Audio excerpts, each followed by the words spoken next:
എല്ലാവർക്കും നമസ്കാരം. ഞാൻ ഇന്നിവിടെ സംസാരിക്കാൻ പോകുന്നത് കൃത്രിമ ഭക്ഷണവും ആരോഗ്യ പ്രശ്നവും എന്നതാണ്. ഇപ്പോൾ നമ്മൾ സംസാരിക്കേണ്ട ഏറ്റവും പ്രധാനപ്പെട്ട ഒരു വിഷയം തന്നെയാണിത്. കാരണം നമുക്കറിയാം, ഇപ്പോഴത്തെ കാലത്തെ കുട്ടികളിലും വലിയവർക്കും ആരോഗ്യവും വളരെയധികം കുറവ് തന്നെയാണ്. അതിൻ്റെ ഏറ്റവും വലിയ കാരണം എന്ന് പറയുന്നത് ഭക്ഷണ രീതിയിൽ തന്നെയാണ്.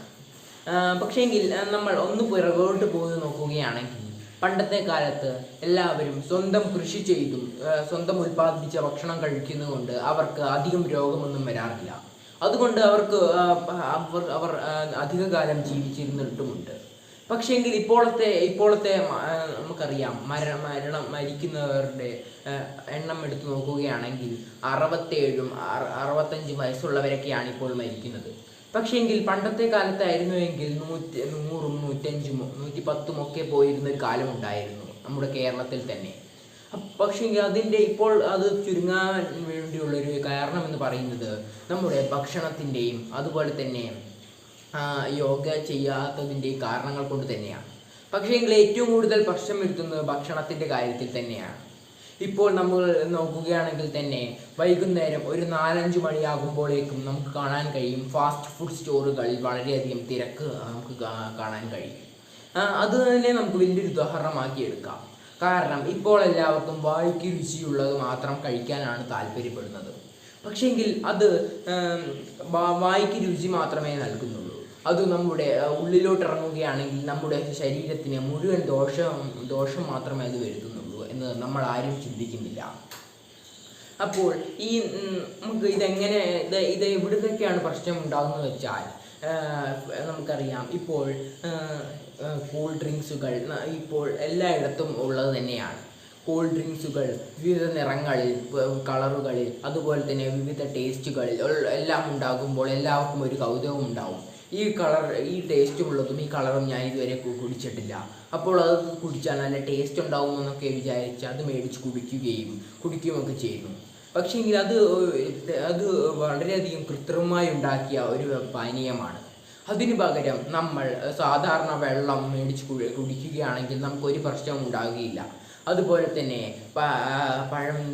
പഴനീരുകൾ, പഴച്ചാറുകളൊക്കെ കുടിക്കുകയാണെങ്കിൽ നമുക്കൊരു പ്രശ്നം ഉണ്ടാവുകയില്ല.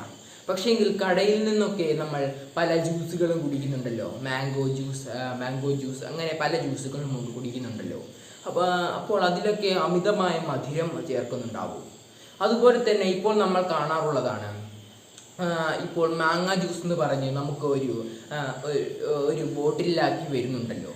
പക്ഷേങ്കിൽ അത് ഒരല്പം പോലും മാങ്ങ ഇടുന്നില്ലതാണെന്നാണ് സത്യം. എല്ലാം കൃത്രിമകരമായിട്ടാണ് അത് നിർമ്മിക്കുന്നത്. ഇത് ആരും മനസ്സിലാക്കാതെയാണ് ഇപ്പോൾ എല്ലാവരും കുടിക്കുന്നത്. അവരെല്ലാം വിചാരിക്കുന്നത് ഇത് മാംഗോ ജ്യൂസ് അല്ലേ, അതുകൊണ്ട് ഒരു പ്രശ്നവും ഉണ്ടാകുന്നില്ല എന്ന്. ഈ തെറ്റായ ചിന്താഗതിയൊക്കെ മാറ്റേണ്ടത് അത്യാവശ്യം തന്നെയാണ്. നമ്മൾ പുറത്തുനിന്ന് കഴിക്കുന്നതിന് പകരം നമ്മൾ സ്വന്തമായി ഉൽപ്പാദിപ്പിക്കുകയും അത് നമ്മൾ കഴിക്കുകയാണെങ്കിൽ നമുക്ക് ഒരു ആരോഗ്യ പ്രശ്നവും ഉണ്ടാകുന്നില്ല. മറിച്ച് നമ്മൾ എണ്ണയിൽ പൊരിച്ചതും ഒക്കെ കഴിക്കുകയാണെങ്കിൽ നമുക്ക് വളരെ അധികം രോഗം വരുമെന്ന് ഒരു സംശയവുമില്ല. അതിന് കാരണമെന്ന് പറയുന്നത്, ഇന്ന് പൊരിച്ച എണ്ണ തന്നെയായിരിക്കും നാളെയും പൊരിക്കാൻ ഉപയോഗിക്കുന്നത്. അപ്പോൾ അതിൽ പല കീടാണുക്കളും ഉണ്ടാവുകയും അങ്ങനെ നമുക്ക് ക്യാൻസർ പോലുള്ള മാരകമായ രോഗങ്ങൾ വന്നുകൂടാനും സാധ്യതയാകും. അപ്പോൾ വരും തലമുറ ആരോഗ്യകരമായി വളരാൻ നമ്മൾ എന്താണ് ചെയ്യേണ്ടത്? വിദ്യാർത്ഥികൾക്ക് ഇതിനെക്കുറിച്ച് പറഞ്ഞു കൊടുക്കുക എന്നതാണ്. അധ്യാപകരും മാതാപിതാക്കളും കുട്ടികൾക്ക് ഇതിനെക്കുറിച്ച് നല്ലവണ്ണം പഠിപ്പിച്ചു കൊടുക്കുക. ഫാസ്റ്റ് ഫുഡ് കഴിച്ചാലുള്ള ബുദ്ധിമുട്ട് എന്താണ്? നമ്മൾ പയർവർഗ്ഗങ്ങളും പാൽ, മുട്ട, പഴം, പച്ചക്കറികൾ, പഴങ്ങൾ ഇതൊക്കെ കഴിച്ചാൽ നമുക്ക് എന്ത് ഗുണമാണ് ഉണ്ടാവുക എന്നൊക്കെ കുട്ടികൾക്ക് നല്ലവണ്ണം പറഞ്ഞു കൊടുക്കുക. അപ്പോൾ അങ്ങനെ ചെയ്യുകയാണെങ്കിൽ വരും തലമുറ നല്ല ആരോഗ്യകരമായി വളരും. അങ്ങനെ അവർ വളരുകയാണെങ്കിൽ അടുത്ത തലമുറയും അതുപോലെ തന്നെ വളരും. അപ്പോൾ നമ്മളിപ്പോൾ ശ്രദ്ധിക്കുകയാണെങ്കിൽ നമ്മൾ വരും തലമുറയോട് ചെയ്യുന്ന ഏറ്റവും വലിയ നന്മ തന്നെയായിരിക്കും ഇത്. അപ്പോൾ ഇത്രയും പറഞ്ഞുകൊണ്ട് ഞാൻ എൻ്റെ പ്രസംഗം നിർത്തുന്നു. നന്ദി.